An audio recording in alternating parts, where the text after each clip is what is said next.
لبيك اللهم لبيك لبيك لا شريك لك لبيك إن الحمد والنعمة لك والملك لا شريك لك لبيك لبيك اللهم لبيك.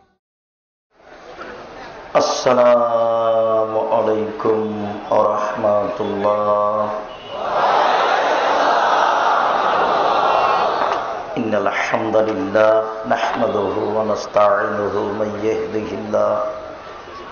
يهده الله فلا مضل له ومن يضلل فلا هادي له وأشهد أن لا إله إلا الله وحده لا شريك له وأشهد أن محمدا عبده ورسوله. أما بعد فأعوذ بالله من الشيطان الرجيم. ولا تقربوا الزنا إنه كان فاحشا. عن أبي هريرة رضي الله تعالى عنه قال قال رسول الله صلى الله عليه وسلم لا يزني الزاني حين يزني وهو مؤمن إلى آخر الحديث. رواه البخاري ومسلم.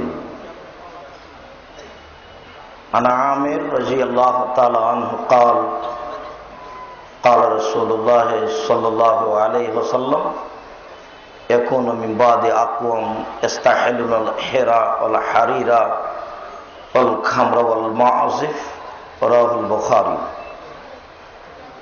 عن أبي هريرة رضي الله تعالى عنه قال قال رسول الله صلى الله عليه وسلم إن من عشرة الساعة أن يرفع العلم ويكثر الجهل ويكثر شرب الخمر ويقل الرجال ويكثر النساء حتى يكون لخمسين امرأة القيم الواحد. رواه মুসলিম। সম্মানিত উপস্থিতি, প্রশংসা আল্লাহর জন্য, শান্তি অবতীর্ণ হোক আল্লাহর রাসূলের উপর সাল্লাল্লাহু আলাইহি ওয়াসাল্লাম। আজকের এই দিনী বৈঠকে বক্তব্যের বিষয় পুরুষ ও নারীর অবৈধ সম্পর্ক। পুরুষ ও নারীর অবৈধ সম্পর্ক সম্পর্কে এক গুরুত্বপূর্ণ সংক্ষিপ্ত তথ্যবহুল বিবরণের চেষ্টা করব ইনশাআল্লাহুল আজিজ। উল্লিখিত বিষয়ের উপরে কথা বলার পূর্বে আপনাদের কাছে আমাদের দুই একটি কথা। তার প্রথম কথা হচ্ছে, জায়গার তুলনায় আপনাদের উপস্থিতি অনেক বেশি, কাজে আমরা আপনাদের কাছে আন্তরিকভাবে অনুরোধ রাখব, আপনারা আমাদের দেখতে পান আর না পান, যে যেখানে আছেন আপনাদের চলাচল বন্ধ করে, কথাবার্তা বন্ধ করে, ক্রয় বিক্রয় লেনদেন বন্ধ করে গুরুত্বপূর্ণ আলোচনা শোনার জন্য জোরালো প্রস্তুতি গ্রহণ করুন। আমরা আপনাদের কিছু না কিছু উপকার করব ইনশাআল্লাহ, করবই করব ইনশাআল্লাহ। আমরা আন্তরিকভাবে বিশ্বাসী, অতএব আমরা আপনাদের জ্ঞান গরিমা ভদ্রতার কাছে আন্তরিকভাবে অনুরোধ রাখছি যে যে যেখানে আছেন এক পায়ে দাঁড়িয়ে হলেও আপনি গুরুত্বপূর্ণ আলোচনা মূল্যায়ন করবেন বলে আশাবাদী। আমরা সূচনায় আরেকটিও কথা আপনাদের সামনে বলে রাখছি, যেহেতু আমরা কোনো কেসা কাহিনী বলি না, যেহেতু আমরা কোনো কণ্ঠস্বরে কথা বলি না, কাজে আপনি আরো ধৈর্যের পরিচয় দিয়ে কথা মূল্যায়ন করবেন বলে আশাবাদী। আপনাদের সাথে দ্বিতীয় জরুরি কথা হচ্ছে এই, আমাদের এদেশের মাটিতে যারা আমরা বক্তব্য দিচ্ছি, আমি বলি না আমার কথাটি চূড়ান্ত, তবে আমি যেভাবে তদন্ত করেছি সেই তদন্তের বিষয়টি আপনার সামনে পেশ করছি। এদেশের যারা বক্তব্যের মাঠে রয়েছে, বক্তব্য দিচ্ছেন, তার শতকরা ৯৫ জন বক্তা তার বক্তৃতার অনেক অংশে মিথ্যে কথা বলছেন বলে আমাদের তদন্তের দাবি। এদেশে যারা তাফসির করছেন তার শতকরা ৯৮ জন মুফাসসির তার তাফসিরের অনেক অংশেই মিথ্যা তাফসির করছেন বলে আমাদের তদন্তের দাবি। আমরা বলি না যে এটাই চূড়ান্ত, তবে আপনি দেখলেও বুঝতে পারবেন যে কথাটির অনেক অংশই বা তার চেয়ে বেশি সত্যই সত্য। সম্মানিত উপস্থিতি, আমরা আজকের জন্য এখানে মিথ্যা বক্তব্য বা মিথ্যা তাফসির কোনো দৃষ্টান্ত পেশ করছি না। তবে এতটুক যে ইব্রাহিম আলাইহিস সালাম তার স্ত্রী হাজেরা এবং তার দুধের বাচ্চা ইসমাইলকে কাবা ঘরের পাশে রেখে গেলেন। বুখারীর ইবারত এইভাবে, ফাওয়াজাহুমাইন্দা দাওহাতা ফাওকা জামজাম আলাল মসজিদে। ইব্রাহিম আলাইহিস সালাম তার স্ত্রী এবং তার দুধের বাচ্চা ইসমাইলকে রেখে দিলেন গাছের নিচে জমজম কূপের উপর কাবা ঘরের পাশে রেখে তিনি চলে যাচ্ছেন। পিছনে পিছনে স্ত্রী হাঁটছেন আর বলছেন, আইনা তাজহাব ইব্রাহিম, ইব্রাহিম কোথায় যাচ্ছেন? আইনা তাজহাব ইব্রাহিম, ইব্রাহিম কোথায় যাচ্ছেন? আপনি আমাদেরকে এমন একটা উপত্যকায় ছেড়ে যাচ্ছেন যেখানে মানুষজন তো নেই, ঘাস পাতাও নেই। হাজেরা এইভাবে বলছে যে এইভাবে রেখে যাচ্ছেন কেন, যেখানে মানুষ তো নেই, ঘাস পাতাও নেই, এমন উপত্যকা যেখানে কোনো কিছুই নেই, একটা মরুভূমি। কিছু বলছেন না, স্বামী হাঁটতে আছে, স্ত্রীর দিকে লক্ষ্য করছেন না। তখন তিনি পিছন থেকে বলছেন, আমারা কাল্লাহ বেহাজা, বাচ্চা তোমরা যারা পিছনে আছো কি দায়িত্ব পালন করো? মানুষ পিছনে কথা বলছে কেন? তোমরা যারা জিম্মেদারি নিয়েছ তোমরা বক্তব্য শুনতে পাবা না। কোন জায়গাতে দুইজন যদি দাঁড়িয়ে গল্প করে তাহলে তোমাদের এটা অযোগ্যতা, তোমরা সোচ্চার থাকো।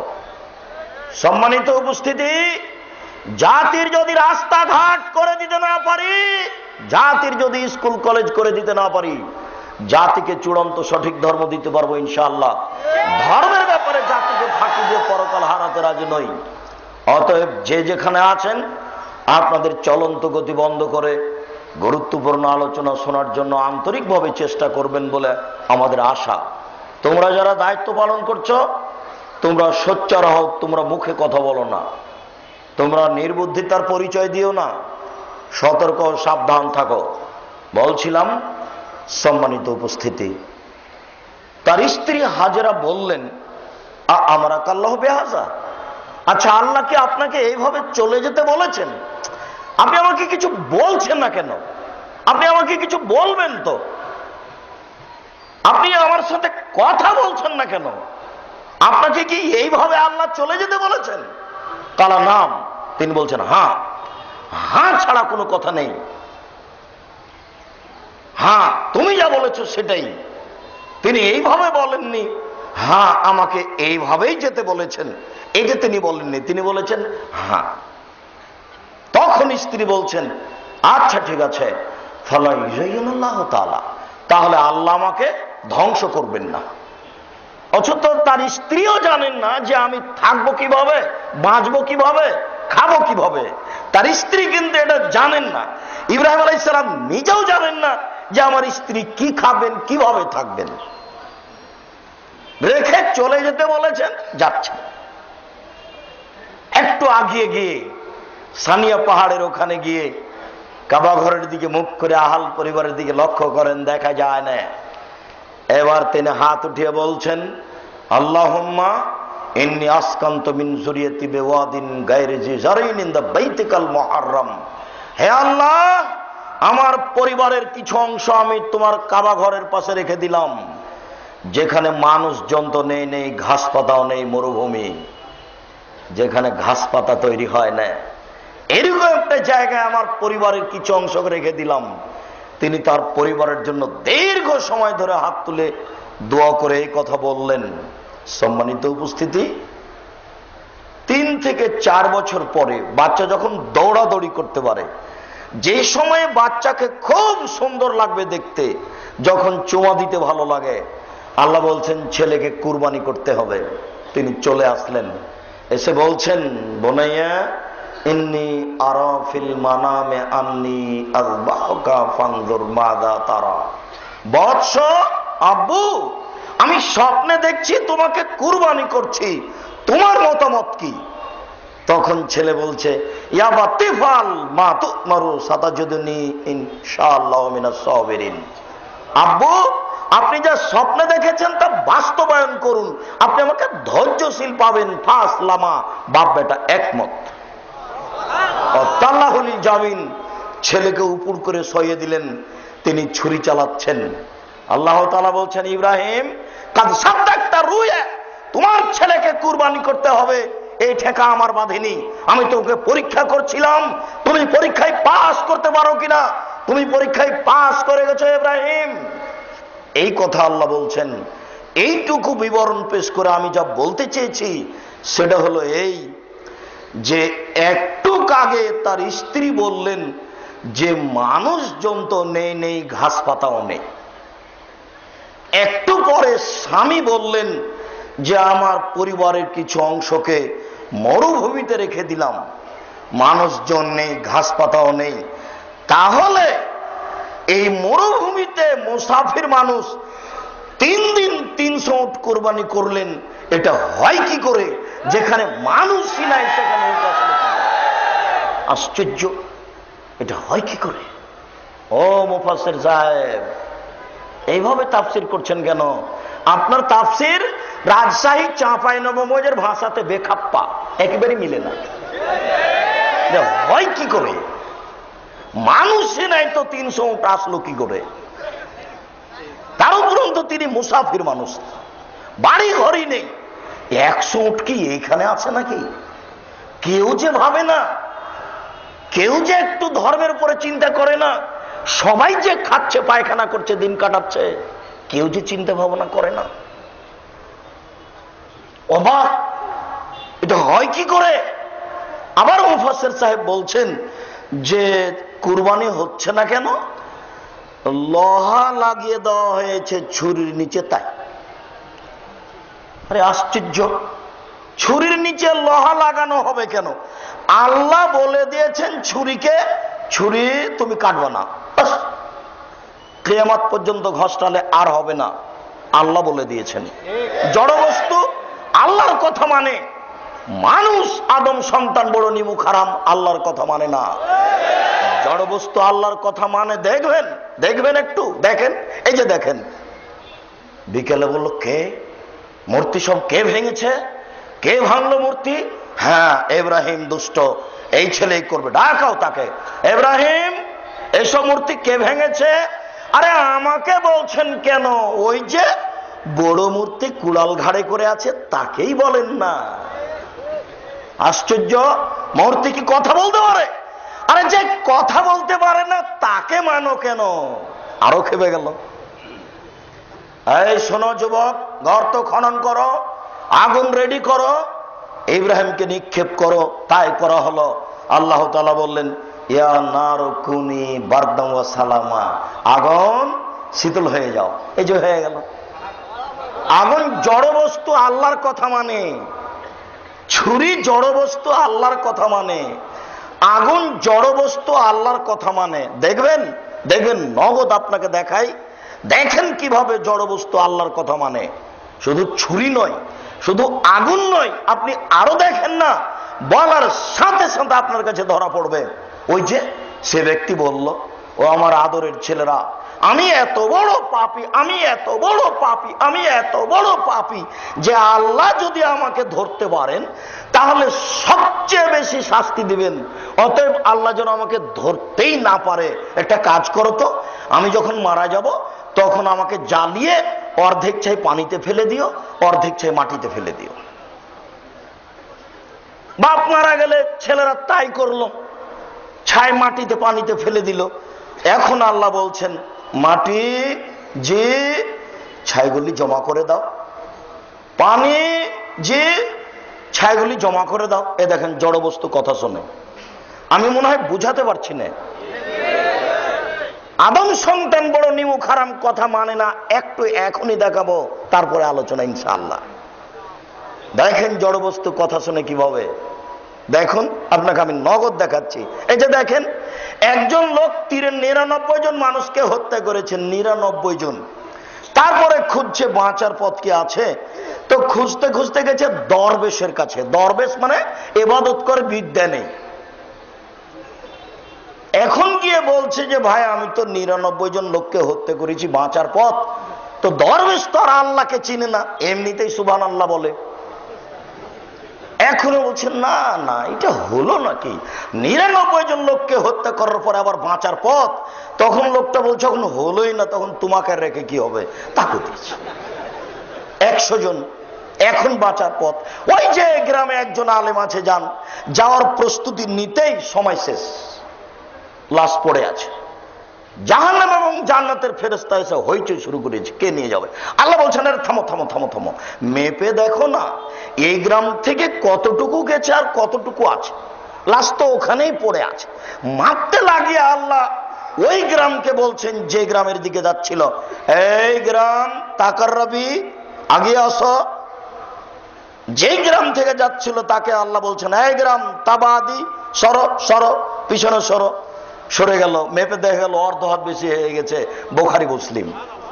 বোখারি মুসলিম মানে আম গাছে জাম ধরতে পারে ধরে না, অমাবস্যা রাতে চাঁদ উঠতে পারে উঠে না, সুঁয়ের ছিদ্র দিয়ে লাঙ্গলের ফাল ঢুকতে পারে ঢোকে না, সুঁয়ের ছিদ্র দিয়ে লাঙ্গলের ফাল ঢোকে যেতে পারে, আম গাছে জাম ধরে যেতে পারে, অমাবস্যা রাতে চাঁদ উঠে যেতে পারে, এগুলো ঘটে যেতে পারে। আমি যে কথা বলছি এতে সন্দেহ আছে বলে কিয়ামত পর্যন্ত চেষ্টা করলে সরিষা ঢোকানো যাবে না। যা বলছি তাই থাকবে ইনশাআল্লাহ। জাতির যদি রাস্তাঘাট করে দিতে না পারি, জাতির যদি স্কুল কলেজ করে দিতে না পারি, জাতিকে চূড়ান্ত সঠিক ধর্ম দিতে পারবো ইনশাআল্লাহ। ধর্মের ব্যাপারে জাতিকে ফাঁকি দিয়ে পরকাল হারাতে রাজি নই।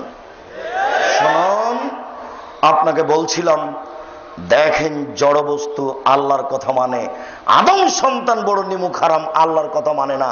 অতএব মুফাসসিরের এই তাফসীর যে ছুরির নিচে লোহা লাগিয়ে দেওয়া হয়েছে এটা নগদ মিথ্যা। ইব্রাহিম আলাইহিস সালাম যে 3 দিন 300 উট কুরবানি করলেন এটা ডাহা মিথ্যা কথা, এই তাফসীর চলবে না। শুনুন, এই তাফসীর হচ্ছে ওই চাঁপাইনবাবগঞ্জের পুথির গানের মতো। পুথির গান মানে 6 মাসের রাস্তা মর্দ 6 দিনে গেল, ঘোড়ায় চড়িয়া মর্দ হাঁটিয়া চলিল। এটা হলো পুথির গান। ফাতেমা কান্দিয়া কয় আজ বুঝি হুসাইন কারবালাতে শহীদ হয়। ফাতেমা কান্দিয়া কয় আজ বুঝি হুসাইন কারবালাতে শহীদ হয়। যেদিন হুসাইন ইরাকের মাটিতে কারবালার মাঠে শহীদ হন তার 49 বছর আগে ফাতেমা মারা গেছেন। বলেন কাঁদবেন কি করে? এটা হয় কি করে? এগুলো হলো পুথির গান। এই পুথির গান যেমন এই তাফসিরে তেমন। আজ থেকে 18 বছর আগে বলেছি সাদ্দাদের কাহিনী মিথ্যা। এমন কোন মায়ের বেটা কথা বলে না কেন যে সাদ্দাদের কাহিনী সত্য? আরে সাদ্দাদের কাহিনী সত্য তো দূরের কথা, সাদ্দাদের কাহিনী আছে কোথায় এটা খোঁজাই মুশকিল। আপনি 2-1 জন আলেমকে অন্তত 1 সপ্তাহ যাবৎ আপনার গাজীপুরে যত আলেম আছে সবাইকে জিজ্ঞাসা করেন, আচ্ছা ভাই সাদ্দাদের কাহিনী কোন হাদিসে আছে, কোরআন মাজিদের কোথায় আছে, একটু বলেন তো দেখি উনি কি বলেন।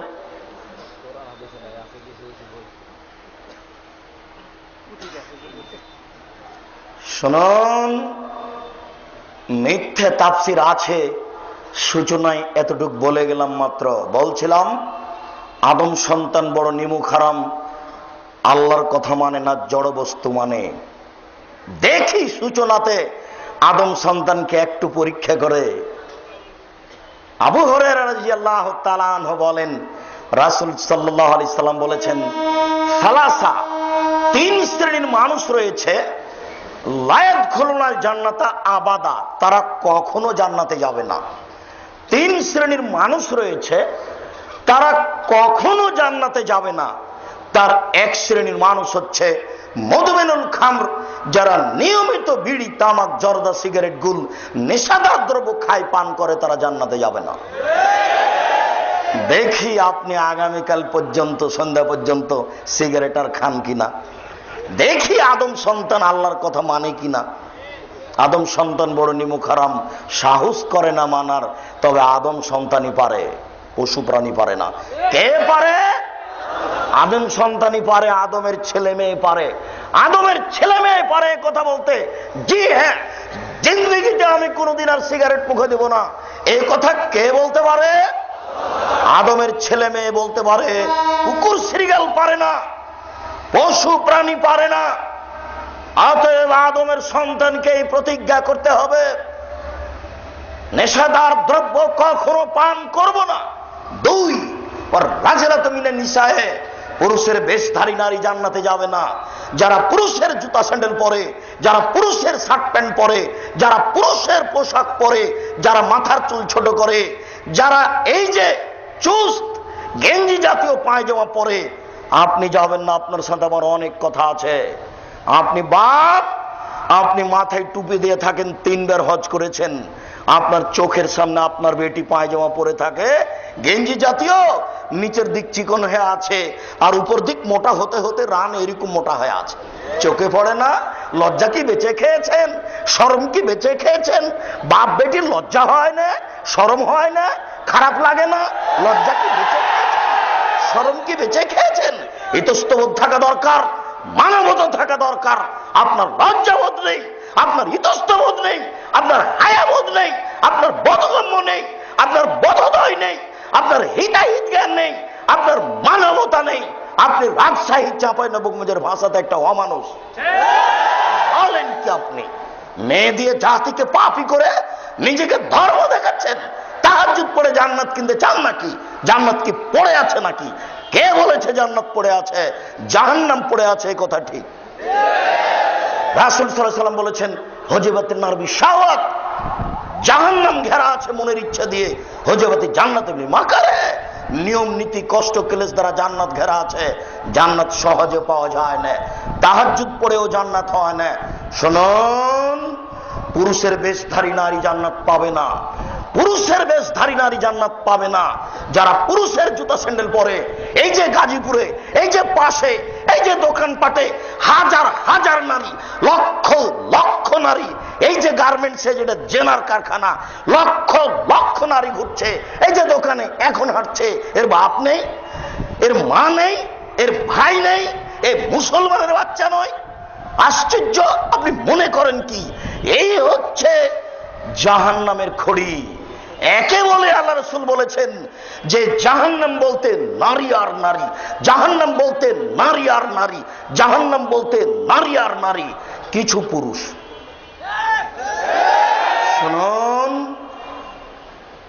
রাসূল সাল্লাল্লাহু আলাইহি সাল্লাম বলেন, সিনফানে মিন আহলিন নার লাম আরাহুমা, 2 শ্রেণীর মানুষ আছে আমার উম্মতে, আমি যাদের দেখিনি তারা জাহান্নামে যাবে।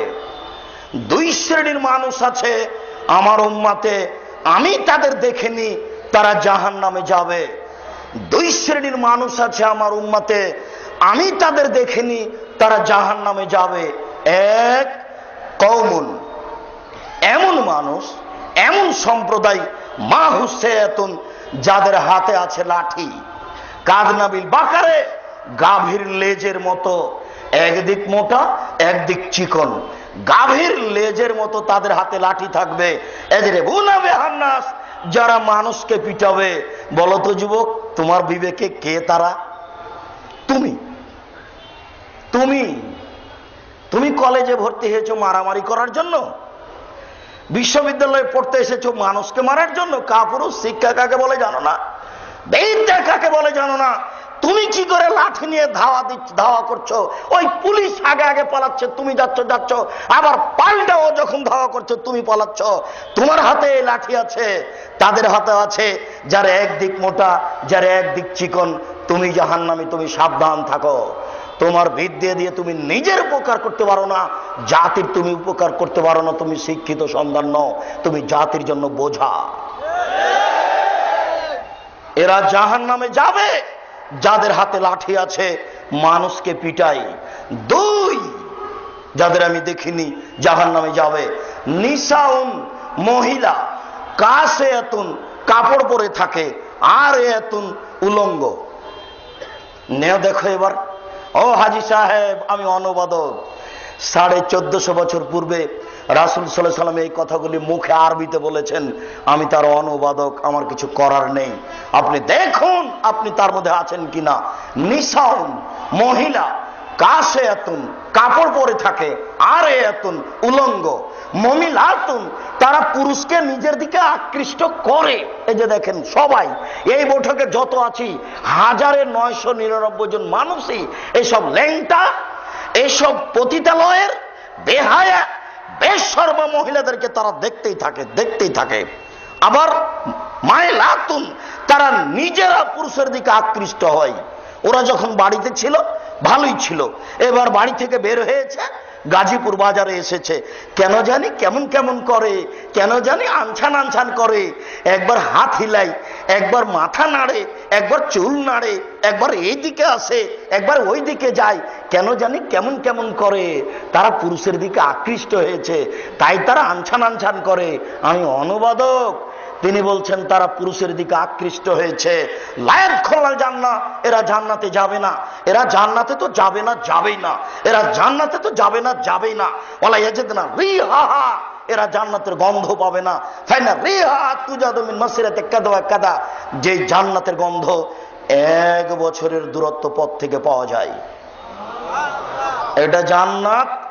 এখান থেকে একটা দ্রুতগামী ঘোড়া দৌড়াতে আরম্ভ করবে, 1 বছর দৌড়িয়ে গেলে যত পথ যাবে, এই পথের মাথায় যদি আপনার ওই দাঁড়ান, তাহলে আপনি জান্নাতের গন্ধ পাবেন, কিন্তু এই মহিলা জান্নাত পাবে না। শুনুন, আদম সন্তানকে একটু পরীক্ষা করে দেখি, তারা জড় বস্তু মানে আল্লাহকে তারা মানতে পারে কিনা দেখি। 3 শ্রেণীর মানুষ জান্নাতে যাবে না। তার 1 শ্রেণীর মানুষ আছে মদমিনুল খামর, যারা নিয়মিত বিড়ি, তামাক, জর্দা, সিগারেট, গুল, নেশাদার দ্রব্য খায়, পান করে। 2 और রাজলাতু মিনান নিসায়ে, পুরুষের বেশধারী নারী। 3 ও দায়ুস, আপনি আল্লাযী ইকরু ফি আহলিল খাবাসা, যে তার বাড়িতে বেহায়ার সুযোগ দিয়েছে ও জান্নাতে যাবে না।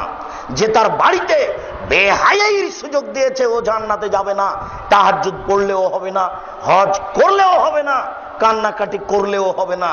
যার মেয়ে নগ্ন পোশাক পরে স্কুল কলেজে যায়, যার স্ত্রী ছোট ব্লাউজ পরে রাস্তাঘাটে ঘুরে, এ তাহাজ্জুদ পড়লেও হবে না, হজ করলেও হবে না। আব্দুর রাজ্জাক সাহেব এত কঠিন করে বলছেন কেন? শেষের কথাটির জবাব দিতে পারবেন কি? তা তো অবশ্যই। জি, তাহাজ্জুদ পড়লেও হবে না, হজ করলেও হবে না। দেখবেন একটু দেখেন, তারপরে আমরা আলোচনায় যাচ্ছি। এ দেখেন, আবু হুরায়রা রাদিয়াল্লাহু তাআলা আনহু বলেন, ইন্না ফুলানাতান তুযকারু মিন কাসরাতি সলাতিহা ওয়া সিয়ামিহা ওয়া সাদাকাতিহা গায়রা আন্নাহা তুজি জিরানাহা বিলিসানিহা।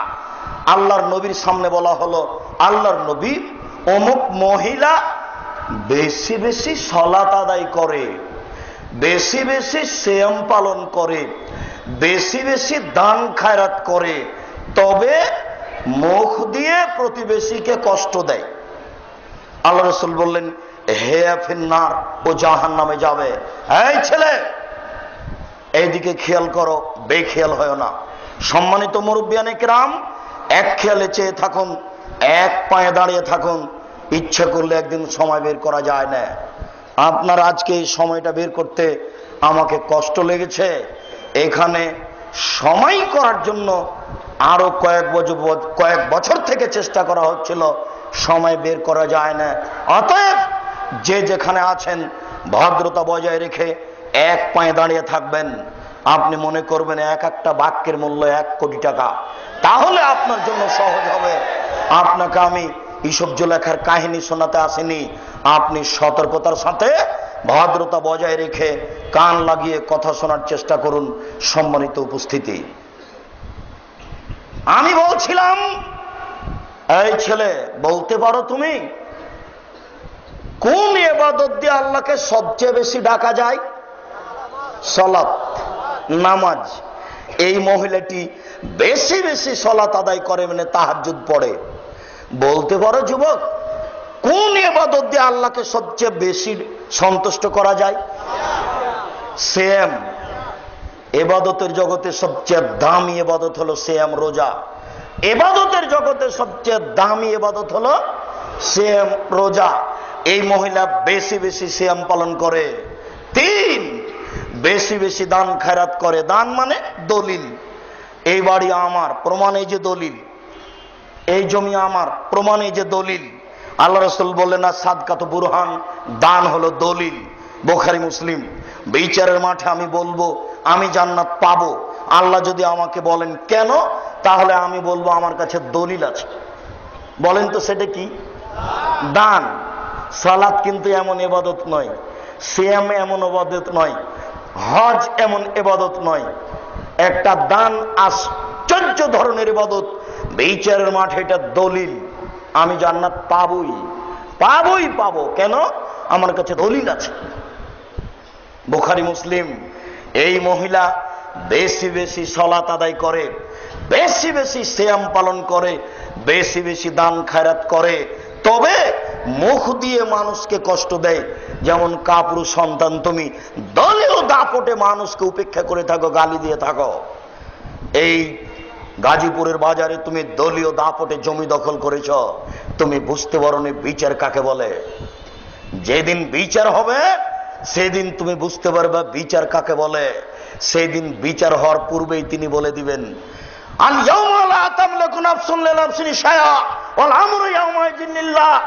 আজ কোন মানুষের কোন উপকার করতে পারবে না, এক এক ছত্র মালিকানা আমার হাতে থাকবে।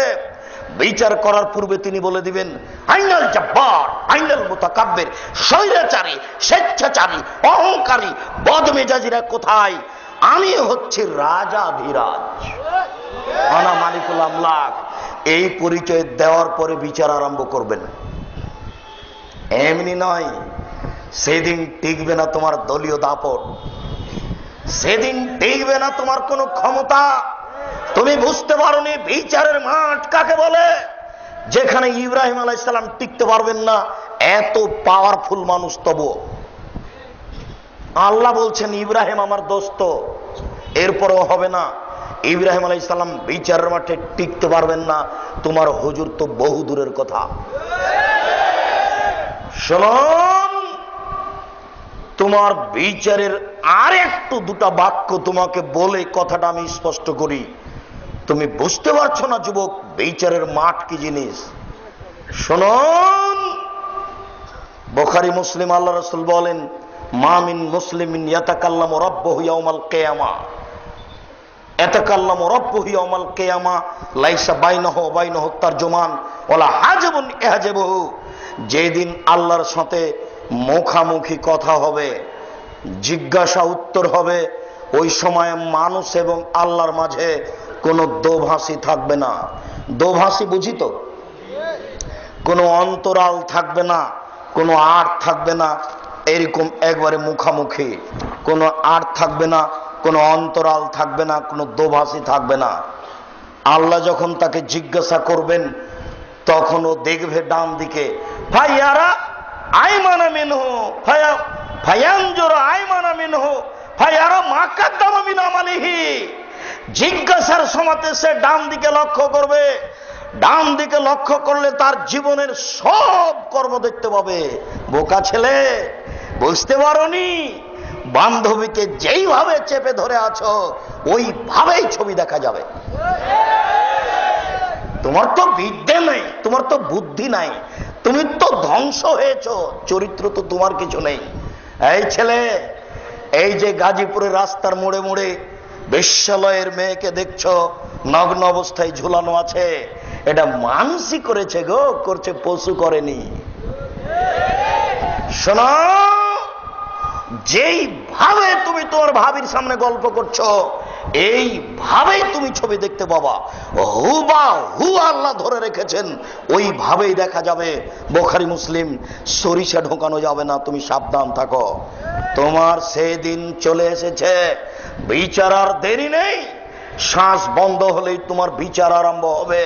তুমি বুঝতে পারছো না বিচারের মাঠ কত জটিল। আদম সন্তান বড় নিমুখ হারাম, ধর্মের দাম দেয় না। পুরো অন্যায় অবিচারকে সে দেখতে পাবে। সোম্মা এনজোরো আস আমামিনহ, তারপর সে বাম দিকে লক্ষ্য করবে। বাম দিকে লক্ষ্য করলে ফাইয়ারামা কাদ্দামামিন আমালিহি, যা দেখলো ডানে তাই দেখবে বামে, যা দেখলো ডানে তাই দেখবে বামে। কোথায় বান্ধবীর হাত ধরে হাঁটছিলে সেই দৃশ্য তুমি বাম দিকে দেখতে পাবা। এবার তোমার অন্তর কেঁপে উঠেছে, আমার জাহান্নাম ছাড়া কোনো পথ নেই। তুমি বুঝতে পারছো না বিচারের মাঠ কাকে বলে। অতএব দাপট দেখায় না, বিচারের মাঠ বড় জটিল। সেই দিন তোমাকে 5টা জিনিস জিজ্ঞাসা করা হবে। আদম হাত্তা ইসলাম খামস, আদম সন্তানের পাকে নড়তে দেওয়া হবে না। মহারানী ভিক্টোরি এলিজাবেথের পা নড়বে না। 17টা দেশের সদস্য ইন্দিরা গান্ধীর পা নড়বে না। পৃথিবীর কোনো মানুষের পা নড়াচড়া করবে না। 5টা জিনিস জিজ্ঞাসা করার পূর্বে। এক, আন উমরিহি, পুরো জীবন বুঝাতে হবে। পুরো জীবন ৭৭ বছর বেঁচে থেকেছ, অক্ষরে অক্ষরে বুঝাতে হবে। আজকে সকালে কি খেয়েছ এখন মনে নেই, অথচ পুরো জীবন সেদিন বুঝাতে হবে। 2, অন স্বাভাবিকই, যৌবন জীবন বুঝাতে হবে। আব্দুর রাজাক সাহেব, যৌবন জীবন তো পুরো জীবনের মধ্যে আছে, তো আবার যৌবন জীবন বলছেন কেন? আব্দুর রাজাক সাহেব, যৌবন জীবন তো পুরো জীবনের মধ্যে আছে, তো আবার এটা পৃথক ভাবে বলছেন কেন? যৌবন জীবন বড় ভয়াবহ জীবন। এই জীবনে ইনকাম করতে না পারলে বাপ মা ভালোবাসে না, এই জীবনে ইনকাম করতে না পারলে বউ ভালোবাসে না, তখন সে হন্যে হয়ে নেমে পড়ে ইনকাম করা লাগবে। এই জীবনে মানুষ জেনা নিয়ে ব্যস্ত, যৌবন জীবনে মানুষ জেনা নিয়ে ব্যস্ত। এই মোবাইলগুলির শতকরা 98 থেকে 99টা মোবাইলে জেনার গল্প হয়। এক একটা মোবাইলে 200, 500, 2000, 5000 মেয়ের সাথে জেনার গল্প হয়। একটু তুমি থামো, তোমার কাছে আমরা খুব ঘনে আসছি, তুমি ধৈর্য ধারণ করো। শুনুন সম্মানিত উপস্থিতি, এই জন্য যৌবন জীবন বুঝাতে হবে। 3, আনমালিহি, টাকা বুঝাতে হবে। আইনা ইকতাসাবাহু, টাকা কোথায় ইনকাম হয়েছে। অফিবা আনফাকাহু, টাকা কোথায় ব্যয় হয়েছে। আয় কোথায়, ব্যয় কোথায়, দুটাই বুঝাতে হবে। আয় কিভাবে, ব্যয় কিভাবে, দুটাই বুঝাতে হবে। আজকে তো তুমি বুঝতে পারছো না, জেনা করার তালে ওই মেয়েটাকে 200, 500, 2000, 5000 দিয়ে দিচ্ছ। সেলিকাকে টাকা দিতে হবে দুলা ভাই, অন্ধভাবে পাগল হয়ে আছে, কি লাগবে বল, যা লাগবে তাই দিয়ে দিবে। জেনা ঠিক আছে, পয়সা একদিন জবাব দিতে হবে, সেই দিন বড় কঠিন। হুজুর বুঝতে পারছেন না, অনিলমেহি, হুজুরের বিদ্যাকে পুরো বিচারের মাঠে বুঝিয়ে দিতে হবে। মানুষের বাড়িতে কোরআন মাজিদ মানুষের নামে পড়ে মরা মানুষের কবরে কোরআন বক্সে দিল, দিয়ে ওই বুদ্ধিহীন মানুষটা টাকাও দিল, আবার কিছু খাওয়ারও দিল, আর বুঝলো যে কোরআন বক্সে দিয়েছে। এই যে আপনি এভাবে ব্যয় করছেন, এটা বিচারের মাঠে বুঝাতে হবে। বিচারের মাঠ বড় জটিল। সম্মানিত উপস্থিতি, এই বিষয়ে আপনাকে একটু সতর্ক সাবধান করে আমরা চলে আসলাম। মনে রাখবেন, যেসব পাপের কারণে দুনিয়াবী শাস্তি উল্লেখ হয়েছে, অবৈধ সম্পর্ক তার একটি পাপ। কেউ যদি মদ খায় তাহলে তাকে 40 লাঠি পিটাতে হবে, এটা দুনিয়াবী শাস্তি। পরকালে তার জাহান্নামও হতে পারে, জান্নাতও হতে পারে। কেউ যদি চুরি করে তাহলে তার হাত কেটে নিতে হবে, এটা দুনিয়াবী শাস্তি। পরকালে তার জান্নাতও হতে পারে, তার জাহান্নামও হতে পারে। শুনুন, কেউ যদি বিবাহ করার পূর্বে জেনায় লিপ্ত হয় তাহলে তাকে 100 লাঠি পিটিয়ে এলাকা থেকে 1 বছরের জন্য তাড়িয়ে দিতে হবে। কেউ যদি বিবাহ করার পরে জেনায় লিপ্ত হয় তাহলে তাকে ইট ঢেল পাথর দিয়ে মেরে মেরে মেরে ফেলতে হবে।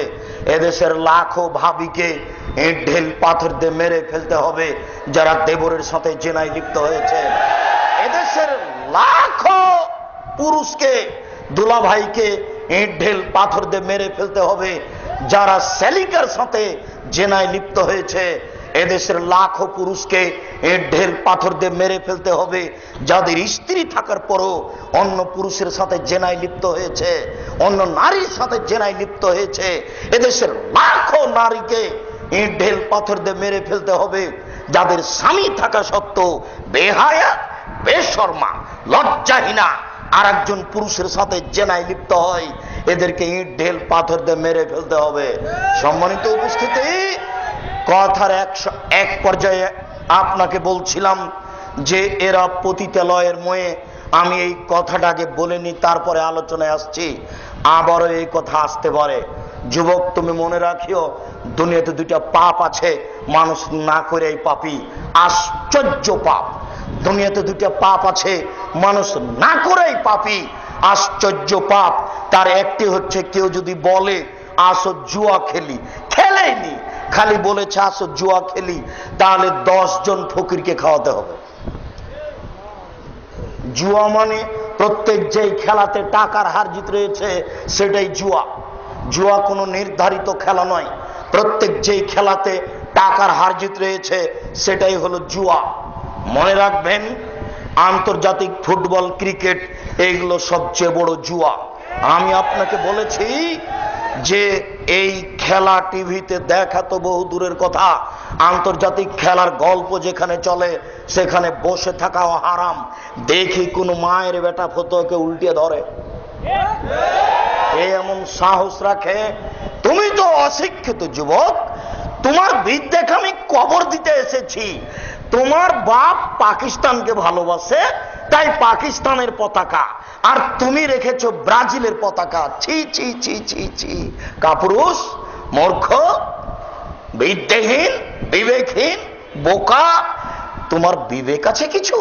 তোমার বুদ্ধি আছে কিছু? তোমার বিদ্যা আছে কিছু? তুমি ব্রাজিলকে চিনো? এরা ইহুদি, এরা খ্রিস্টান, এরা ইহুদি, এরা খ্রিস্টান, এরা তোমাকে ঘৃণা করে। যদি জানতে পারে যে তুমি পায়খানায় পড়ে গেছো তাহলে অট্ট হাসি দিবে, আর যদি তোমাকে পাশে পায় তোমার মাথার উপরে 10টা লাথি মারবে। আরো যদি সুযোগ পাই 3 বালতি পায়খানা তুলে তোমার মাথায় দিয়ে দিবে। এর নাম ইহুদি, এর নাম খ্রিস্টান, এর নাম ইহুদি, এর নাম খ্রিস্টান। তোমার বিদ্যা নেই, তোমার বুদ্ধি নেই, তোমার বোধোদয় নেই, তোমার বোধগম্য নেই, তোমার হিতাহিত জ্ঞান নেই, তোমার মানবতা নেই, এই জন্য তুমি তাদের পতাকা তুলেছ। শুনুন, বলছিলাম আন্তর্জাতিক খেলা দেখা তো দূরের কথা, ওর গল্প যেখানে চলে সেখানে বসে থাকাও হারাম। ওর গল্প যেখানে চলে সেখানে বসে থাকাও হারাম। 18 বছর আগে বলেছি, নাপিতকে ঘর ভাড়া দিয়ে ওই টাকা দিয়ে চাউল কিনে ভাত খেয়ে ইবাদত কবুল হবে না। এখন পর্যন্ত কেউ ফতোয়া উল্টে ধরে না। কেন? কেন? নাপিত দাড়ি চাঁচে, অথবই ভাড়া হারাম। নাপিত দাড়ি চাঁচে, অথবই ভাড়া হারাম। ওই টাকা দিয়ে চাউল কিনে ভাত খেয়ে ইবাদত কবুল হবে না। বাংলাদেশে প্রায় 5,500 এনজিও রয়েছে, কোন এনজিওতে চাকরি করে ওই টাকা দিয়ে চাউল কিনে ভাত খেলে ইবাদত কবুল হবে না। এদেশের ব্যাংকে চাকরি করে ওই টাকা দিয়ে চাউল কিনে ভাত খেয়ে ইবাদত কবুল হবে না। আমি তোমাকে বলেছি, 18 বছর থেকে বলে আসছি, তোমার বাপের জমিদারি আছে, বড় ব্যবসা করো। টাকা কম আছে, কলা বিক্রি করে খাও। তার চেয়ে টাকা কম আছে, চকলেট বিক্রি করে খাও। টাকায় যদি না থাকে দিন মজুরি করে খাও। দিন মজুরির কাজ না পেলে চলে যাও গাজীপুর ট্রেন স্টেশনে, জয়দেবপুর ট্রেন স্টেশনে, মানুষের ব্যাগ ধরে গাড়িতে তুলে দিবে। সারাদিন কাজ করলে 300 টাকা পাবা। 200 টাকা খাবে আর 100 টাকা রেখে দিবে। যেদিন বৃষ্টি হবে, কাজ হবে না, সেদিন 100 টাকা খায়ও। যদি 300 টাকায় খেয়ে নাও তাহলে তোমার স্ত্রী হস্তিনী, এ দিয়ে সংসার চলবে না। ওকে তালাক দিতে হবে, নইলে ওকে বুঝাতে হবে। তুমি 1 কেজি বেগুন কিনেছ, 5টা বেগুন ধরেছে, যদি 5টাই কাটে উঠে যাবে, যদি 4টা কাটে উঠে যাবে। তোমার স্ত্রী যদি 5টাই কেটে রান্না করে, এর নাম হস্তিনী স্ত্রী, চিন্তিনী নয়। এ দিয়ে সংসার চলবে না, একে বুঝাতে হবে, নইলে পরিবর্তন করতে হবে। যদি একটা রেখে দেয়, 4টা কেটে রান্না করে, তাহলে থেকে গেলে বিকালে আপনার চাচা আসলে এ দিয়ে সানা ভর্তা করে তাকে পার করে দেওয়া যাবে। ভুল বুঝেছে, 5টা কাটলে বরকত উঠে যাবে আর 4টা কাটলে বরকত থাকবে, এ কথাই ঠিক। বলছিলাম যদি কাজ করতে না পারেন, যদি দিন মজুরি করে খেতে না পারেন, তাহলে ভিক্ষা করে খান। দিন মজুরি করে খেতে না পারলে ভিক্ষা করে খান। ভিক্ষা করা টাকা দিয়ে চাউল কিনে ভাত খেয়ে ইবাদত কবুল হবে। ভিক্ষা করা টাকা দিয়ে চাউল কিনে ভাত খেয়ে ইবাদত কবুল হবে। ভিক্ষা করা টাকা দিয়ে চাউল কিনে ভাত খেয়ে ইবাদত কবুল হবে।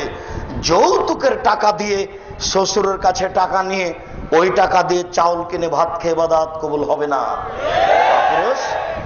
বাপ বেটা কি করে বুঝলে যে শ্বশুরের কাছে ফার্নিচার নিতে হবে? এটা কি করে বুঝলে? বাপ বেটা ভিক্ষে করে করে করে ফার্নিচার করে বিবাহ করিও। শ্বশুরের কাছে ফার্নিচার নিতে হবে, এটা তুমি কি করে বুঝলে? এই মেয়েটাকে 25 বছর যাবত তোমার শ্বশুর রিস্ক নিয়ে লালন পালন করে জীবন বাজি রেখে শিক্ষা দিয়ে আজকে তোমার হাতে তুলে দিয়েছে তোমার ভোগ করার জন্য। কাপুরুষ, তুমি একটু বলতে পারো না আব্বাজি 25 বছর যাবত লালন পালন করে আমার হাতে তুলে দিয়েছেন, আমি কি দিয়ে শুকরিয়া আদায় করি? আমি গরিব মানুষ, আপনার যেটা একটা লুঙ্গি উপহার নিয়ে এসেছি, এইটা নেন। এই কথা না বলে তুমি টাকার দাবি করলে কি করে? তাকে গালি দাও কি করে? তোমার লজ্জা থাকা উচিত, তোমার শরম থাকা উচিত, তোমার হায়া থাকা উচিত, তোমার বিবেক থাকা উচিত, তোমার মানবতা থাকা উচিত। তুমি কি করে শ্বশুরের কাছে টাকা চাও? শুনুন, 18 বছর থেকে আমি ফতোয়া লিখছি, এখন পর্যন্ত কোনোদিন কোনো হাদিস এমন বুঝতে পারলাম না যে মেয়ের বাপের 2টা টাকা খরচ হবে। তো তুমি এভাবে টাকা চাইলে কেন?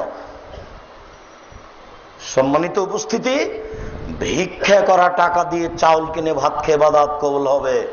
শ্বশুরের কাছে টাকা নিয়ে চাউল কিনে ভাত খেয়ে ইবাদত কবুল হবে না।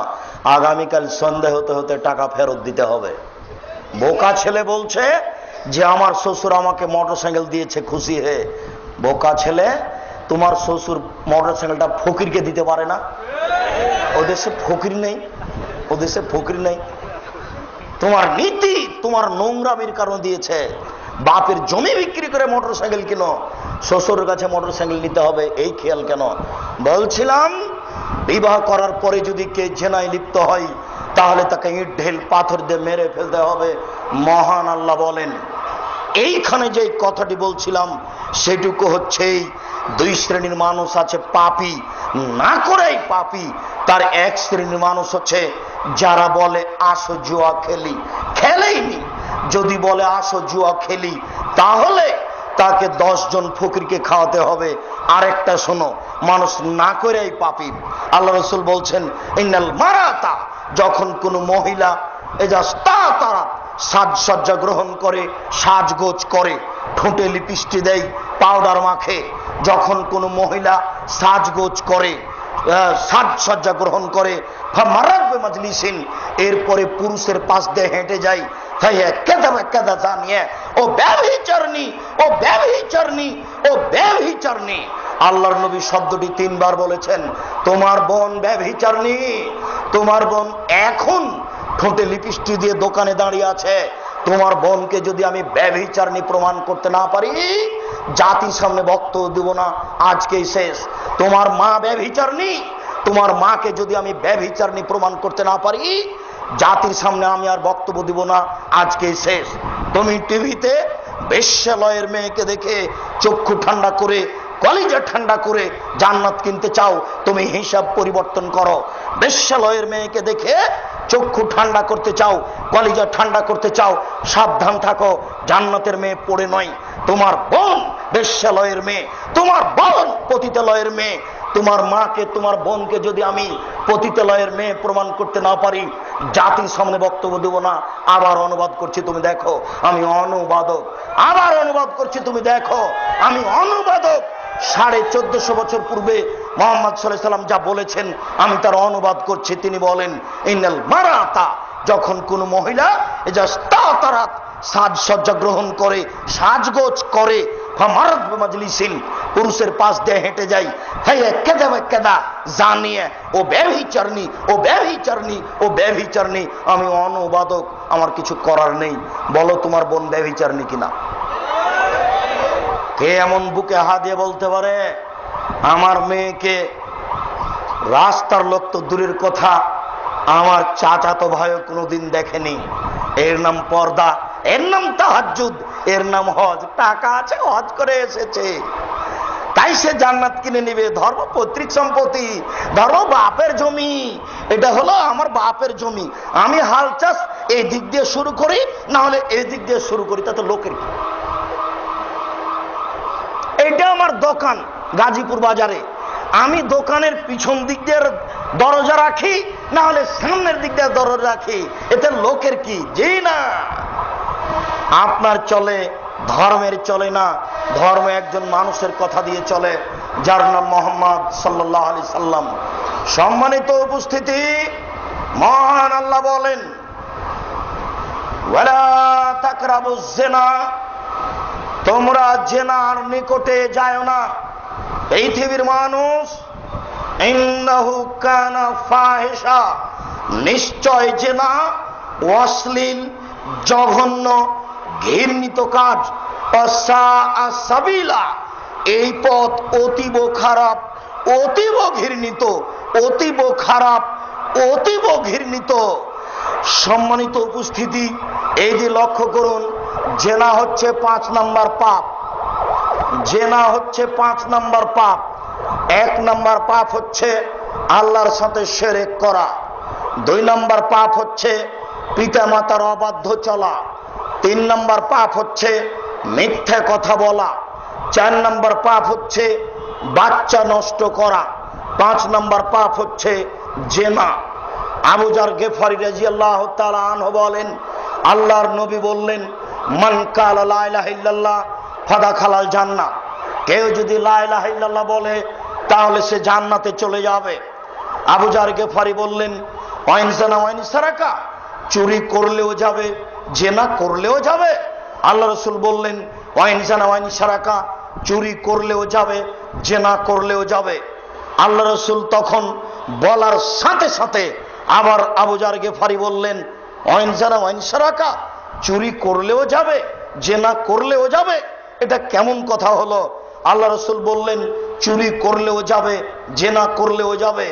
আবু যার গেফারি বলছেন, চুরি করলেও যাবে, জেনা করলেও যাবে। আল্লাহ রাসূল বললেন, তোমার নাক মাটিতে মিশে যাক, আমি যা বলছি তাই হবে। শুনুন, 5 নাম্বার পাপ হচ্ছে জেনা। আল্লাহর নবী বারবার জেনার কথা বলছেন কেন? বারবার আবু যার গেফারি জেনার কথা বলছেন কেন? পৃথিবীতে সবচেয়ে বড় পাপ শিরক, এই কথা ঠিক। এরপরে মানুষ শিরক করার পরে ওইরকম অপমান হয় না জেনা করলে যেমন অপমান হয়। পৃথিবীর দ্বিতীয় মহাপাপ বাপ মাকে গালি দেওয়া। বাপ মাকে গালি দিয়ে মানুষ তেমন অপমান হয় না। ঘরে ঘরে জেনা হচ্ছে, এরপরে একটা জেনা ধরা পড়লে মানুষ যেমন অপমান হয়। মিথ্যা কথা তৃতীয় মহাপাপ। দিন রাত মানুষ মিথ্যা কথা বলছে, এরপর মানুষটা এত অপমান হয় না। জেনা করলে যেমন মানুষ অপমান হয়, জেনা করলে জাতি অপমান হয়, জেনা করলে বাপ মা অপমান হয়, জেনা করলে সমাজ অপমান হয়, জেনা করলে ওই পুরুষ নারী মনে করে যে মাটি ফেটে গেলে আমি ভিতরে ঢুকে যেতাম। এই কাজটি এত অপমানজনক, এরপরে এখন ঘরে ঘরে হচ্ছে। শুনুন, এক শ্রেণীর মানুষ জেনাকে হালাল মনে করবে, এই কথা আল্লাহর নবী 1450 বছর পূর্বে বলেছেন। আমের রাদিয়াল্লাহু তাআলা আনহু বলেন, রাসূল সাল্লাল্লাহু আলাইহি সাল্লাম বলেছেন, লা ইয়াকুনান্না মিন বাদি আকুম ইস্তাহিলুনাল হিরা, অচিরে আমার উম্মত এমন হয়ে যাবে যারা জেনাকে হালাল মনে করবে, অল হারিরা রেশমি কাপড়কে হালাল মনে করবে, অল খামরা নেশাদার দ্রব্যকে হালাল মনে করবে, অল মাসিব গান বাজনা বাদ্যযন্ত্রকে হালাল মনে করবে। নির্দ্বিধায় দোকানে গান বাজনা চলছে, নির্দ্বিধায় 99% মোবাইলে গান বাজনা চলছে, কেউ খারাপ মনে করে না। রাসূল সাল্লাল্লাহু আলাইহি সাল্লাম বলছেন, আমার উম্মত জিনাকে হালাল মনে করবে, গান বাজনা হালাল মনে করবে। বুখারী মুসলিম। মুআয ইবনে জাবাল রাদিয়াল্লাহু তাআলা আনহু বলেন, রাসূল সাল্লাল্লাহু আলাইহি সাল্লাম বলেছেন, ইন্না হাযাল আমরা বাদা নবুওয়াতুন রাহমা, নেতৃত্ব শুরু হয়েছে নবী দিয়ে ও দয়া দিয়ে। সুম্মা কোনো খেলাফাতুন রাহমা, তারপর খেলাফত শুরু হয় দয়া দিয়ে। সুম্মা কোনো মুলকান আজুজান, তারপর জোর জার মুল্লুকতার। সুম্মা ওয়াতুয়ান জাবরিয়াতান ফাসাদান, এরপরে মানুষ জোর করে নেতা হবে, যে কোনো মূল্যে হবেই হবে। তখন তারা 5টি পাপ করবে। এক, ইস্তাহিলুনাল হারিরা, তারা রেশমি কাপড়কে হালাল মনে করবে। 2, অল খমুরা, মদ পানকে হালাল মনে করবে। 3, অল ফুরুজা, জেনাকে হালাল মনে করবে। এই দেশের মাটিতে যারা গার্মেন্টসের পরিচালক, যারা দেশের দায়িত্ব পালন করে, চেয়ারম্যান, মেম্বার, এমপি, মন্ত্রী, ডিসি, এডিসি, ভাইস চ্যান্সেলর, তাদের হাজারো হাজার পুরুষের সাথে হাজারো হাজার নারীর জেনা চলে।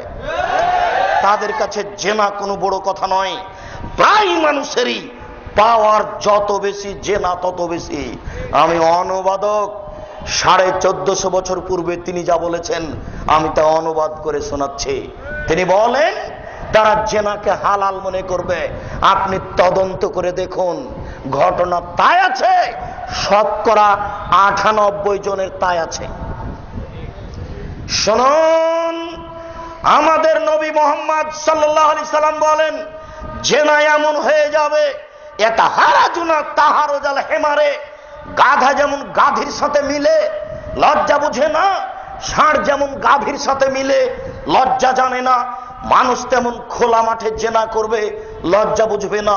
মুসলিম তিনি বলেন গাধা যেমন গাধীর সাথে মিলে লজ্জা জানে না, ষাঁড় যেমন গাভীর সাথে মিলে লজ্জা বুঝে না, মানুষ তেমন খোলা মাঠে জেনা করবে, লজ্জা বুঝবে না। আমি ছাত্র জীবনে এই বাক্য বুঝতে পারছিলাম না, এটা হয় কি করে, এটা হয় কি করে। আমি এখনো ঢাকা গাজীপুরকে তেমন বুঝি না। কেন? গাড়িতে আছি রাজশাহী থেকে মোহাম্মদপুর আলামিনে খুতবা দিয়ে টাঙ্গাইল, ময়মনসিংহ, সিলেট, পটুয়াখালী, বরিশাল, চিটাগাং চলে যাই রাস্তা বেয়ে।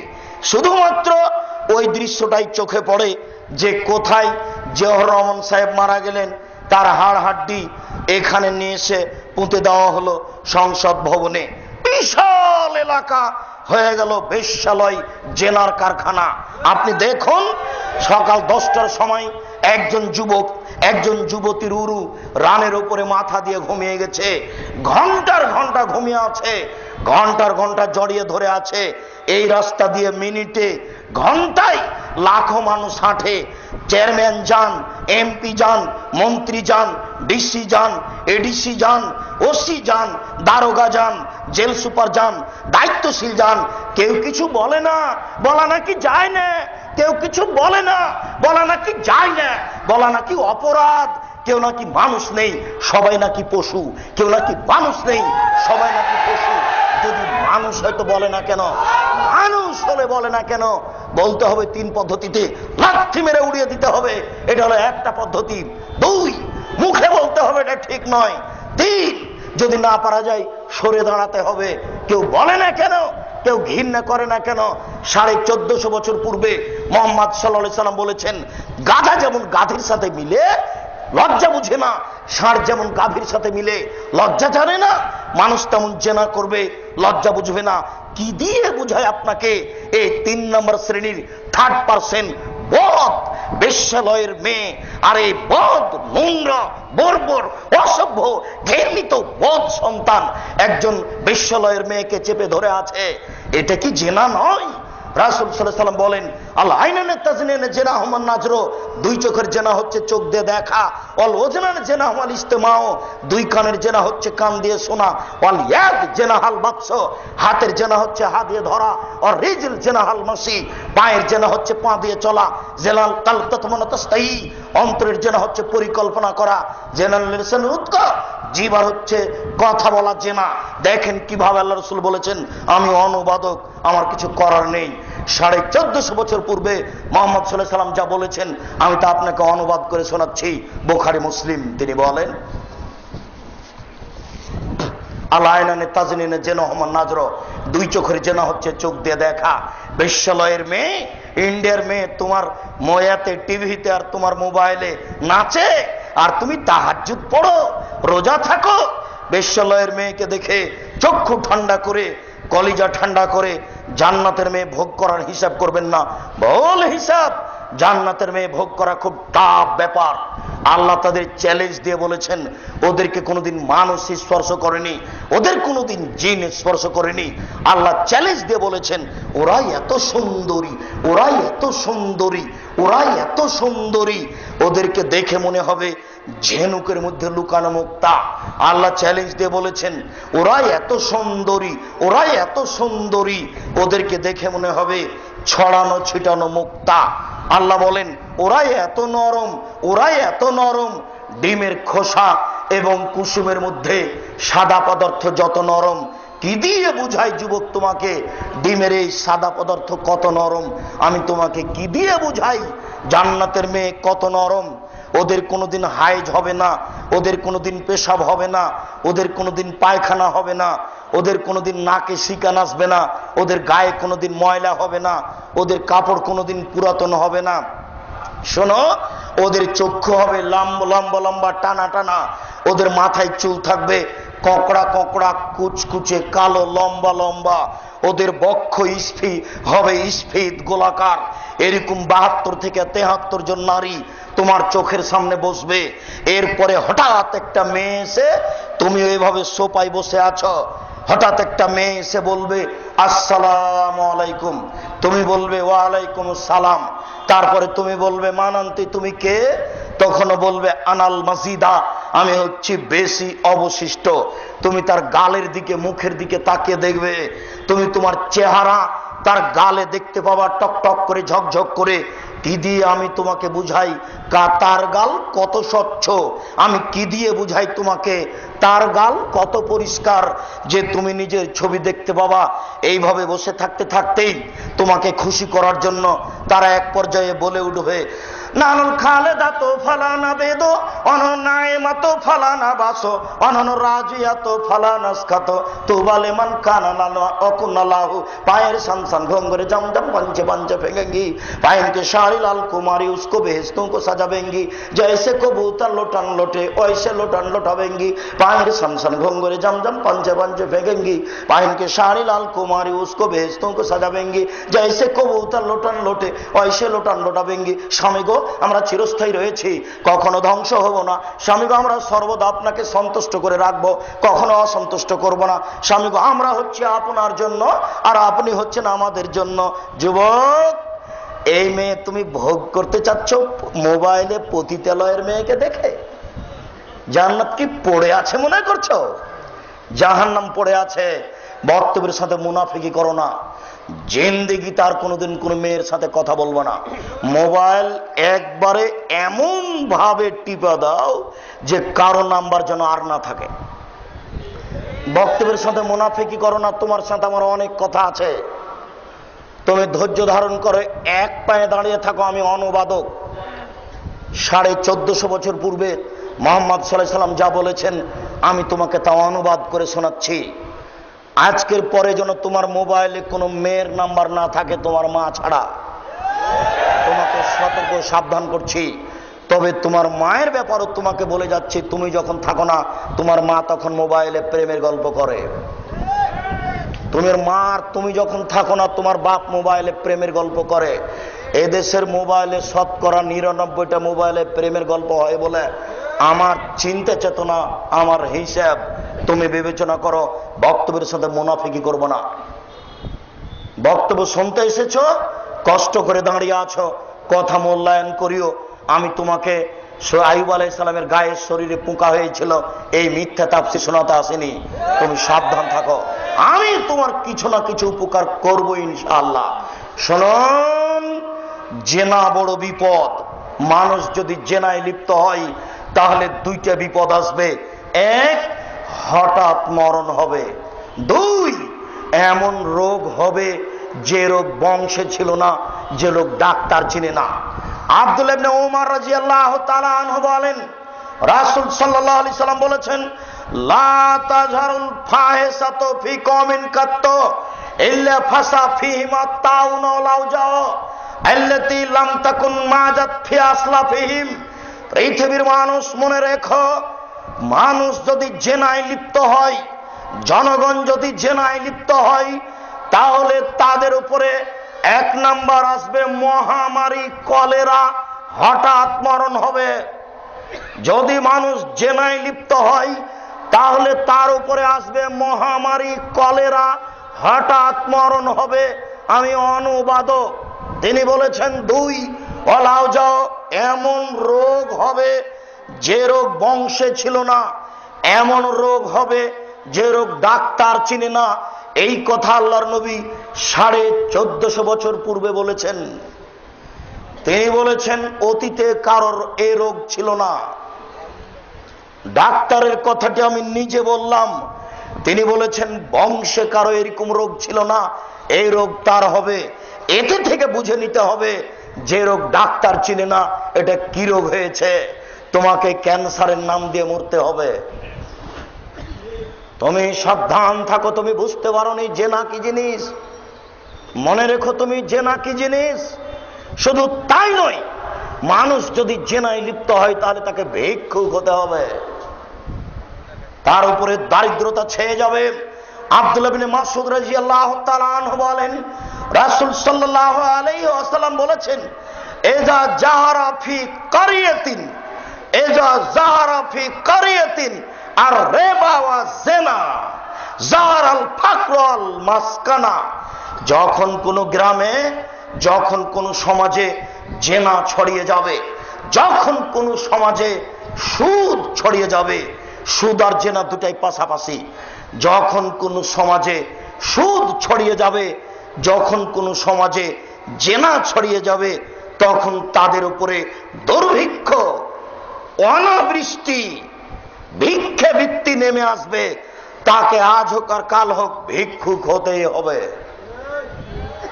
জেনার তালে সে নির্দ্বিধায় টাকা ধ্বংস করবে।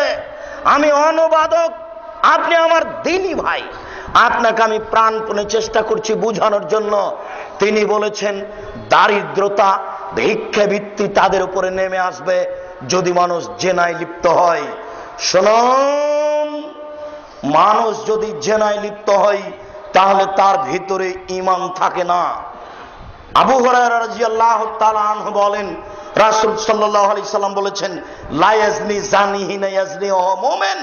মানুষ যখন জেনা করে তখন তার ভিতরে ঈমান থাকে না, ঈমান অবস্থায় সে জেনা করতে পারে না। একটু, এই ছেলে, তোমাকে একটু কথা আমি বলে যাই, দেখো তো, আল্লাহ বলেছেন ইন্নাস সালাতা তানহা আনিল ফাহশাইল মুনকার, নিশ্চয় সালাত মানুষকে অশ্লীল কাজ থেকে দূরে রাখে। আবার বুঝো, আল্লাহ বলছেন নিশ্চয় নামাজ মানুষকে অশ্লীল কাজ থেকে দূরে রাখে। আবার বুঝো, নিশ্চয় নামাজ মানুষকে অশ্লীল কাজ থেকে দূরে রাখে। এই ছেলে, তুমি 5 ওয়াক্ত নামাজ পড়ো, তোমার মোবাইলে জেনার গল্প কেন বলো? আল্লাহ বলেছেন 5 ওয়াক্ত নামাজ পড়ে যে নামাজ তাকে জেনা করতে দেবে না। তোমার ভাবি বোরকা পরে থাকে, তোমার ভাবি তাহাজ্জুদ পড়ে, নির্দ্বিধায় তোমার ভাবি মোবাইলে জেনার গল্প করে, বলো তাহলে আল্লাহ কি মিথ্যে কথা বলেছেন? নাউজুবিল্লাহ, আল্লাহ মিথ্যে কথা বলেননি। বলো রহস্য কি? শুনুন, আমি মনে হয় কথা বুঝাতে পারছি না, আবার বলবো কি? আল্লাহ বলছেন যে নামাজ মানুষকে কি করে? অশ্লীল কাজ থেকে দূরে রাখে। আমি মনে হয় বুঝাতে পারছি না। আল্লাহ বলছেন যে নামাজ মানুষকে কি করে? অশ্লীল কাজ থেকে দূরে রাখে। এই যে ছেলেগুলি দেখছেন, এই যে পাশে মেয়েগুলি আছে, এদের প্রায়েরই জেনার গল্প আছে। 5 ওয়াক্ত নামাজ পড়ে, আবার কেউ কেউ তাহাজ্জুদও পড়ে। তাহলে জেনার গল্প কেন? তাহলে কি আল্লাহ মিথ্যা কথা বলেছেন? যেই না, হিসাব করতে হবে। ঈমান ভিন্ন জিনিস। আল্লাহর নবী বলেছেন ঈমানের 17টি ভাগ আছে। ঈমান যত বেশি হবে পাপ তত কম হবে, ঈমান যত কম হবে পাপ তত বেশি হবে। মানুষ যখন জেনা করে তখন ঈমানটা বের হয়ে যায়। আপনাকে আমি কি দিয়ে বুঝাই? আমি বুঝানোর কোনো পথ ঘাট পাচ্ছি না। আমি আল্লাহ রাসূল যেভাবে বলেছেন সেভাবেই বলার চেষ্টা করছি, তবে বুঝাতে ব্যর্থ। জাতির তেমন কোনো উপকার করতে পারলাম না। যাদের সামনে লক্ষ জনতা, তারা কোরআন হাদিসের কথা বলে না, মিথ্যা কিসসা কাহিনী বলে। আপনাকে আমি এই হাদিস কি দিয়ে বুঝাই? আল্লাহর নবী বলছেন, মানুষ যখন জেনা করে তখন ঈমান বের হয়ে যায়। ঈমান যত বেশি হবে পাপ তত কম হবে। ঈমান যত বেশি হবে পাপ তত কম হবে। ঈমান যত কম হবে পাপ তত বেশি হবে। দেখো যুবক, তোমাকে আবার একটু এই কথাটা বুঝাই। এইদিকে দেখো তো, আবার তোমাকে বোঝানোর চেষ্টা করি। এই ঘরে তুমি বসে কি যেন করছিলা? এই ঘরে তোমার নাম খালেদ। এই ঘরে বসে তুমি যেন কি করছিলা? তোমার ভাবি তোমাকে দেখেনি, তোমার ভাবির মাথায় কাপড় ছিল না। ওই ঘর থেকে বেখিয়ালে ঘরে চলে এসেছে, দেখেই দেখছে যে তুমি বসে আছো, চট করে ফিরে ওই ঘরে গিয়ে বলছে, ছি ছি ছি ছি ছি ছি, নাউজুবিল্লাহ, ওই ঘরে আমার দেবর বসেছিল, আমি তো খেয়াল করিনি। ছি ছি ছি ছি ছি ছি, ওই ঘরে আমার দেবর বসেছিল, আমি তো খেয়াল করিনি। ও মনে হয় আমার মাথার চুল দেখে নিয়েছে, ও মনে হয় আমার শরীর অঙ্গ প্রত্যঙ্গ দেখে নিয়েছে। ছি ছি ছি ছি ছি ছি, আমি তো খেয়াল করিনি। আচ্ছা বলো তো, তোমার ভাবি এরকম করছে কেন? এটা ঈমান, এটা লজ্জা, এটা ঈমান। এই খালেদ, তোমার ভাবির কথা বলি শোনো। তুমি এখানে বসেছিলে, কি যেন করছো?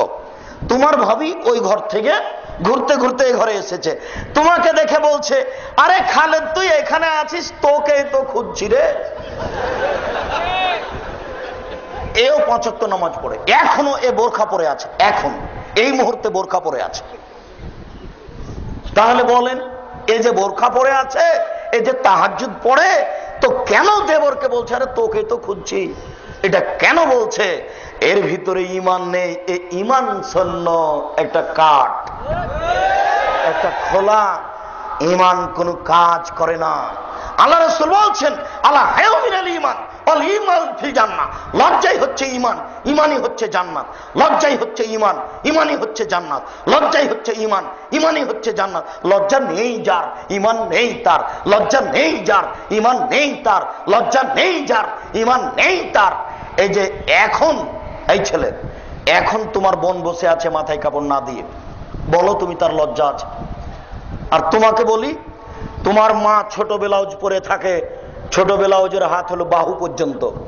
এই বাহু থেকে কবজি পর্যন্ত তোমার বাপ এটুকু কার জন্য রেখেছে? তোমার মা যে ছোট ব্লাউজ পরে আছে, এই হাতটুকু কে ভোগ করবে? এটা কার জন্য? তোমার মা যে ছোট ব্লাউজ পরে আছে, তো যে পেট দেখা যাচ্ছে, এটুকু কার জন্য? এটুকু তোমার চাচা জ্যাঠর জন্য না দেশবাসীর জন্য? হিসাব পাও না? তোমার বাপের লজ্জা হয় না? তোমার বাপের শরম হয় না? তোমার বাপ এটুকুর মোহর দেয়নি? ছি ছি ছি ছি ছি ছি। তোমার মা বাজারে কেন? তুমি মরেছ? তোমার বাপ মরেছে? তোমার মা বাজারে কেন? তোমার বাপ মরেছে, তুমি মরেছ। তোমার শরম হয় না? তোমার বাপের শরম হয় না? বাজারে তুমি আসো, তোমার মা এসেছে কেন? গাজীপুর বাজার নারী দিয়ে ভর্তি হলো কেন? এদের স্বামী কি জাহান্নামে গেছে? এদের বাপ কি মারা গেছে? এরা কি সব বাপহীন? এরা কি সব স্বামীহীন? এরা বাজারে ঘুরে কেন? এদের যদি বাপ এবং স্বামী দিয়ে ভাত না হয়, ভিক্ষা করে খাবে। এদের যদি বাপ এবং স্বামী দিয়ে ভাত না হয়, ভিক্ষা করে খাবে। এদের বাপ এবং স্বামী দিয়ে যদি ভাত না হয়, ভিক্ষা করে খাবে। ভিক্ষা অপছন্দ তবে জায়েজ, ভিক্ষা অপছন্দ তবে জায়েজ, ভিক্ষা অপছন্দ তবে জায়েজ। এখানে এসে বছর বছর পুরুষের সাথে জেনা করবে, দিন কাটাবে, এর কোনো ইসলামের সুযোগ নেই। এর নাম মুসলিম, এই ধর্মের নাম ইসলাম। কারো পাপের কারণে ইসলাম নত হয় না, কিয়ামত পর্যন্ত ইসলাম নত হবে না। এক গিলাস পানি পান করলে 5টা বিধান লাগে। এক গিলাস পানি পান করলে কয়টা বিধান লাগে? 5টা বিধান লাগে। এক, ডান হাতে ধরতে হবে, বাম হাতে শয়তান খায়, শয়তান পান করে। এই ছেলে, ওই যে তোমার দোকানে মাস্টার ডিগ্রি পাস মানুষ বাম হাতে চা খাচ্ছে, বলো শিক্ষিত? বলো দেখি, বলো এই ছেলে তোমার বাপ খাচ্ছে মাস্টার ডিগ্রি পাস, বলো তুমি যে আমার বাপ শিক্ষিত, বলো দেখি। তোমার বাপকে যদি আমি মূর্খ প্রমাণ করতে না পারি জাতির সামনে বক্তব্য দেব না। 18 বছর থেকে বলে আসছি, বাম হাতে শয়তান খাই, বাম হাতে শয়তান পান করে। 2, বিসমিল্লাহ বলতে হবে। যে খাদ্যে বিসমিল্লাহ বলা হয় না ওই খাদ্য শয়তান খায়। তোমার মা বাচ্চাকে দুধ খাওয়াতে জানে না, তোমার মা যতবার বাচ্চাকে দুধ খাওয়াচ্ছে, যতবার বাচ্চা দুধের বোঠায় মুখ লাগাচ্ছে, ততবার তোমার মাকে বিসমিল্লাহ বলতে হবে। তোমার মা যদি বিসমিল্লাহ না বলে এই দুধ শয়তান খাবে, নিশ্চিত খাবে, অবধারিত খাবে, আল্লাহর নবী বলেছেন খাবে, অতএব খাবেই খাবে। বিসমিল্লাহ বলতে হয়। 3 শ্বাসে পানি পান করতে হবে। 4 বসে পান করতে হবে। 5 পান শেষে আলহামদুলিল্লাহ বলতে হবে। সব বুখারী মুসলিম। 1 গ্লাস পানি পান করলে কয়টা বিধান লাগে? 5টা। বিশ্বাস করো যুবক, বড় হুজুরের দোহাই দিয়ে ধর্ম চলে না। ধর্ম একজনের মানুষের কথা দিয়ে চলে, যার নাম মোহাম্মদ সাল্লাল্লাহু আলাইহি সাল্লাম। পীর সাহেবের দোহাই দিয়ে ধর্ম চলে না। ধর্ম একজন মানুষের কথা দিয়ে চলে, যার নাম মোহাম্মদ সাল্লাল্লাহু আলাইহি সাল্লাম। মোহাম্মদ সাল্লাল্লাহু আলাইহি সাল্লাম নিজেই তার ধর্মের কাছে জিম্মি। মোহাম্মদ সাল্লাল্লাহু আলাইহি সাল্লাম নিজেই তার ধর্মের কাছে জিম্মি। বলো তোমার হুজুর কি করে নতুন ধর্ম বানাতে পারে? আব্দুর রাজ্জাক সাহেব, মোহাম্মদ সাল্লাল্লাহু আলাইহি সাল্লাম নিজেই তার ধর্মের কাছে জিম্মি। কথাটা বুঝতে পারলাম না। বুঝতে পারলেন না? উপরওয়ালা যা বলেন তিনি তাই বলেন, তিনি নিজে কিছু করতে পারেন না। উপরওয়ালা যা বলেন তিনি তাই করেন, তিনি নিজে কিছু করতে পারেন না।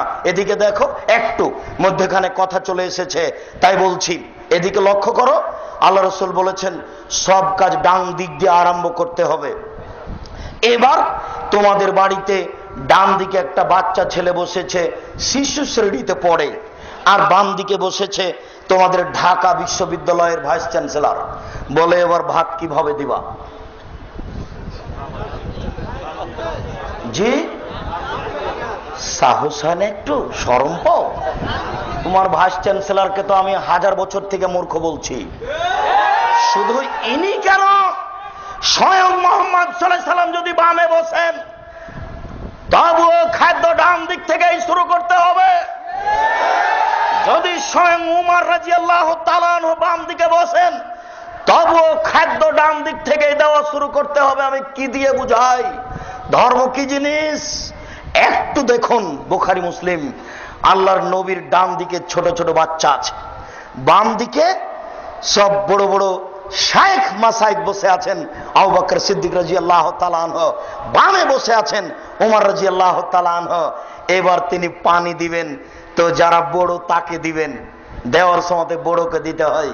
তখন বাচ্চাগুলিকে বলছেন, ও আমার আদরের বাচ্চা, তোমরা যদি আমাকে একটু অনুমতি দিতে তাহলে গিলাসটা আমি বড়দের দিতাম। দুধের ছেলের কাছে অনুমতি নিচ্ছেন কেন? এত বড় মানুষ, এত বড় পাওয়ারফুল মানুষ পৃথিবীতে আল্লাহ কাউকে সৃষ্টি করেননি। জান্নাতের গেটে বড় অক্ষরে লেখা আছে সর্বপ্রথমে জান্নাতে প্রবেশ করবেন মুহাম্মদ সাল্লাল্লাহু আলাইহি সাল্লাম।